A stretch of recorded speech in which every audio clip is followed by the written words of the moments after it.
যথাসময়ে টাকাটা পরিশোধ করতে চেয়েছিলাম, কিন্তু যানবাহন সঠিকভাবে না পার কারণে আমি দিতে পারলাম না। এই টাকা আপনি পৌঁছার ব্যবস্থা করুন। তাহলে এই ব্যক্তির ঈমান কত মজবুত ছিল, আল্লাহর প্রতি কত বড় তাওয়াক্কুল ছিল, নরবর ঈমান ছিল।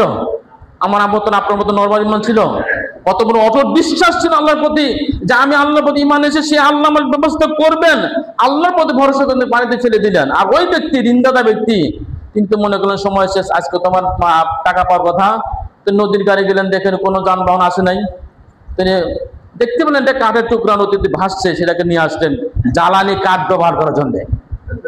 বাড়িতে আনলেন, সেটাকে চিনলেন, চিনে দেখতে পেলেন সেখান ভিতরে 1000 দিনার এবং একটা চিঠি, যে ব্যক্তি যাকে ধার দিয়েছিলেন তার লেখাগুলো পড়ে তিনি অদ্ভুত হলেন, তিনি আল্লাহ শুকরিয়া দেখলেন। এবারে 1 মাস পর, কিছুদিন পরে ওই ব্যক্তি আবার 1000 টাকা নিয়ে তার বাড়িতে উপস্থিত। বলছে, ভাই আমি তো খুব চেষ্টা করেছি যত সময় আপনাকে টাকা দেওয়ার জন্য, কিন্তু পারিনি, এই আজকেই চলে আসছি, আপনি যানবাহন পেয়ে আপনার কাছে নিয়েছি, আপনার টাকা নিয়ে নিন। বলছে, তুমি কি কোনো চিঠি পাঠিয়েছিলে? বলে দেখেন আমি খুব চেষ্টা করেছি, কিন্তু যানবাহন পাইনি। এবার তিনি বলছেন যে তোমার টাকা এবং তোমার একটা চিঠি পেয়েছিলাম, তোমার টাকা আমি যত সময়ে টাকাটা পেয়েছি।